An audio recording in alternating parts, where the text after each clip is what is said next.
Larry and Ken, I think we agree. How do you force change, though? I mean, Larry, BlackRock has really been in the forefront of the ESG movement within corporate governance and a real leader, and yet change is so slow. So what is, and Ken as well, how do you force change when it is so incremental and so gradual?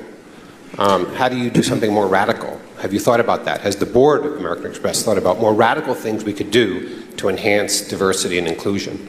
If we are not a mirror of who our clients are, we're going to fail. And so here's a big issue. 55% of all wallets are managed by women. I actually believe we are going to have 55% of our citizens to be female, because we're going to be a mirror of our clients. If the African American population of America is 16.2, I expect one day we to be closer to 16.2, and on and on and on. That admission that you just heard, that admission from BlackRock CEO Larry Fink, that they were going to be pushing ESG initiatives all throughout their company, not only just got leaked out, but now that admission is forcing state legislatures to take action against BlackRock. Wait until you see the latest blowback against this woke nonsense. It's going to absolutely make your day. Hey gang, it's me, Dr. Steve, your patron professor, here to help you stay sane during these insane times. So make sure to smack that bell and subscribe button, and let's dive right in. The trillion-dollar asset manager BlackRock, and particularly its CEO Larry Fink, are on the hot seat today, as you just heard. Comments made by Fink back in 2017 regarding their ESG initiatives are making waves right now among conservatives, and are now even causing red states to take action against the investment giant. ESG stands for Environmental and Social Governance Policies, which is functioning very much like a social credit system comparable to the Chinese system, and it's being imposed on businesses by companies like BlackRock. And basically what they do is they in effect blackmail other businesses into adopting similar ESG standards in their companies, or BlackRock won't invest in them. I mean, it's very pernicious when you got a $1 trillion company seeing it as their mission to impose ESG, not on just their own personnel, but on all of the innumerable companies they're investing in. That's pretty outrageous. And the reason why our federal government is doing absolutely nothing to stop this, it doesn't matter if Republican or Democrat, doesn't matter. The reason no one is doing anything about this is because they're all in cahoots with it. Now, we learned that from James O'Keefe's bombshell hidden video exposing the inner workings of BlackRock some weeks back. According to this employee caught on hidden camera, you can basically buy a politician for as little as $10,000. Moreover, this guy revealed that one of the primary ways BlackRock buys off politicians is through insider trading information. Surprise, surprise, right? We've talked about this before. There's a little known trading secret among the insiders, as it were. You always track what corporate CEOs are doing with their own company's stock. That's the key. So if a CEO is buying up a bunch of his own company's stock, that means he likely just had a board meeting that produced numbers for an amazing sales quarter, right? So their stock is going to surge as soon as they report those numbers. And so the CEO is positioning himself to profit from that future surge. But of course, it works the other way.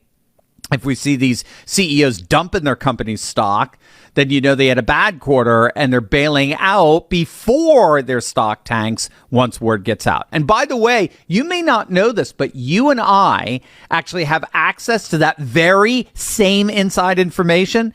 It's actually found on a little known SEC database where we can see what and when these CEOs are buying up in real time. And then we get to piggyback on their trades to gain the same advantage for ourselves. Gang, that's why you have got to click on that link below and sign up for a free training with me and my good friend Ross Givens. You've seen Ross many times on this channel. It's this Thursday, March 28th, 3 p.m. Eastern. It's a free training.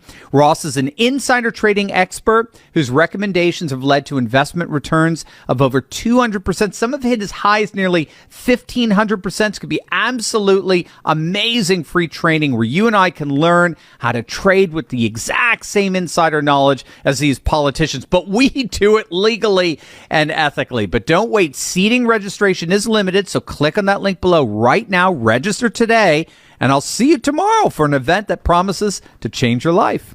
So in a nutshell, that's why federal politicians simply aren't doing anything about this. They're in cahoots with it. But we do have state legislators, particularly red state legislators, rising up and standing up in the gap.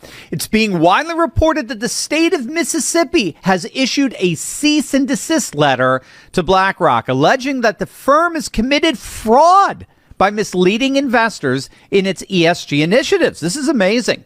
The Mississippi Secretary of State delivered the order and a notice of intent to impose a multi-million-dollar penalty on BlackRock, which would be the first of its kind in terms of penalizing firms, penalizing them for their DEI initiatives.